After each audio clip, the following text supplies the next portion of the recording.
हैं CNBC आवाज और इबेक्स कैश के शानदार स्टूडियो में।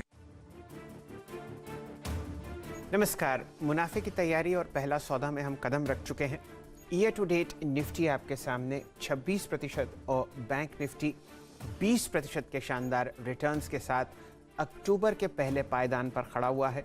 नई FNO एक्सपायरी शुरू हुई है। 8 नए मेहमान हमारे साथ जुड़ते हुए दिख रहे हैं और आप फिलहाल जो ग्लोबल मोमेंटम है वो हल्का होता हुआ आपको दिख रहा है। चिंता की कोई विषय नहीं है। ये करेक्शंस बाज़ार के लिए बहुत ही अच्छे होते हैं और अब आपके सामने फेस्टिवल सीज़न और अर्निंग सीज़न आया हुआ है। किस हिसाब से नतीजे आएंगे वही डिसाइड करेगा कि ये दोनों मेन इंडिसेस आपको किस तरीके से काम करते हुए दिखेंगे। स्वागत करते हैं वीरेंद्र जी का। जानने की चेष्टा करते हैं कि पूरा लाइनअप क्या है, कौन कौन से आपको चर्चाएं होती हुई दिखेंगी और क्या हमारा कॉम्पोजिशन रहेगा टेक्निकल पैनल का। वीरेंद्र जी।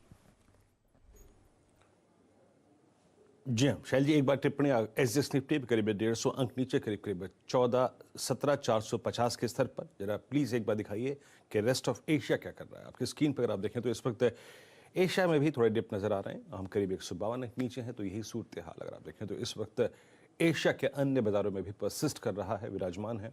और आपकी स्क्रीन पर आप देखें तो ताइवान का इंडेक्स लगभग 1.5%, स्टेट टाइम्स लगभग 1.25%। एशिया के बहुत सारे इंडिसेस आज बंद भी हैं, लेकिन जितने मौजूद हैं इस वक्त खुले हुए हैं, जो ट्रेड कर रहे हैं। ताइवान स्टेट टाइम्स लगभग 1.25 से लेकर 1.5% नीचे ट्रेड कर रहे हैं। डाउ फ्यूचर्स और वहाँ पे क्या हुआ, कुछ देर में हर्षदा इसके बारे में टिप्पणी करेंगे, शैल जी के साथ मंत्रणा होगी। लेकिन उससे पहले एक बार आपको बताता हूँ मैं कि आज मुनाफे की तैयारी, पहला सौदा और आज 10 कदमदार ट्रेड में हमारे साथ पैनल जो मौजूद होगा उसमें कौन कौन से विशेषज्ञ होंगे। IIFL सिक्योरिटीज के श्री संजीव भसीन हमारे साथ होंगे बातचीत करने के लिए। कन्विक्शन ट्रेड्स उनके क्या हैं, बात करेंगे 9:40 पे। असित बरन पाती फ्यूचर एंड ऑप्शन ट्रेड्स पे होंगे। प्रकाशकाबा.com के प्रकाश काबा, सेंक्टम वेल्थमैन के आशीष चतुर्मोता और एक्सिस सिक्योरिटीज के राजेश पालविया हमारे साथ मौजूद होंगे। बीकानेर से हमारे साथ जुड़ेंगे मोतीलाल ओसवाल के चंदन थापड़िया। भोपाल से जुड़ेंगी thestreetwitness.com की रचना वैद्य। लखनऊ से मानसजायसवाल.com की मानस जायसवाल। और साथ ही याद रखिएगा आज पारस डिफेंस की लिस्टिंग होनी है, तो आपको याद ही होगा ठीक 8:40 पर हम इस पे बातचीत करेंगे और लिस्टिंग के वक्त भी बातचीत करेंगे कि भाई इस लिस्टिंग पर आपकी अप्रोच क्या होनी चाहिए, मुनाफे को कैश में कन्वर्ट कर लें या फिर अभी बने रहें। शैल जी।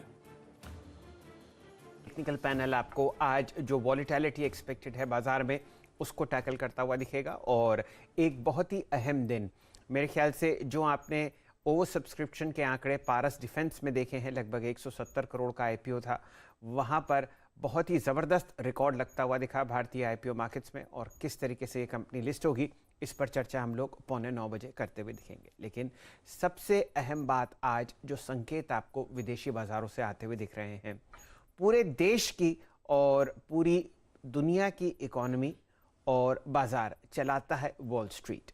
वहाँ पर हल्की सी आपको बिकवाली बढ़ती हुई दिख रही है। क्या डिटेल्स हैं आज बताती हुई दिखेंगी हर्षदा जी। मूड अच्छा नहीं है आज सुबह में, क्योंकि डाउ फ्यूचर्स में भी रिकवरी इतनी ज्यादा आई नहीं है। कल ओवरनाइट हमने देखा 550 अंकों की गिरावट डाउ में देखने को मिली। S&P पर भी प्रेशर था और अगर सितंबर का महीना देखें तो मार्च 2020 के बाद सबसे गहरी मार इस पे पड़ती हुई दिखाई दी पूरे महीने में। लेकिन इस समय चिंता यही है कि at the moment risk of trade से लोग दूर भाग रहे हैं, क्योंकि इन्फ्लेशन बढ़ने की चिंता ग्लोबल मार्केट्स पर छाई हुई है। फेड ने भी कह दिया है कि नवंबर ऑनवर्ड्स टेपरिंग शुरू होगी, उसका भी कहीं ना कहीं डर है। और दूसरी तरफ चाइना की तो तलवार लटकी ही हुई है। तो अलग अलग पैरामीटर्स पर नर्वसनेस धीरे धीरे करके बढ़ती हुई दिखाई दे रही है। इसीलिए हमने देखा कल फाइनेंशियल स्टॉक्स, इंडस्ट्रियल स्टॉक्स में सबसे ज्यादा प्रेशर बनता हुआ दिखाई दिया कल की बिकवाली में। और साथ ही साथ अगर आप देखें जॉबलेस क्लेम्स के भी आंकड़ों में कुछ इंप्रूवमेंट नहीं देखने को मिली है, वहां पर भी थोड़ी सी नरमी ही नजर आई। ये एक और फैक्टर था उस बिकवाली पर और दाव बढ़ाने के लिए। बॉन्ड यील्ड भी एक चीज है जिस पर लोग अब कहने लगे हैं कि शायद इस समय बॉन्ड्स में फिर से पैसा शिफ्ट होता हुआ दिखाई देगा, क्योंकि यील्ड स्टेडी है 1.5% के आसपास।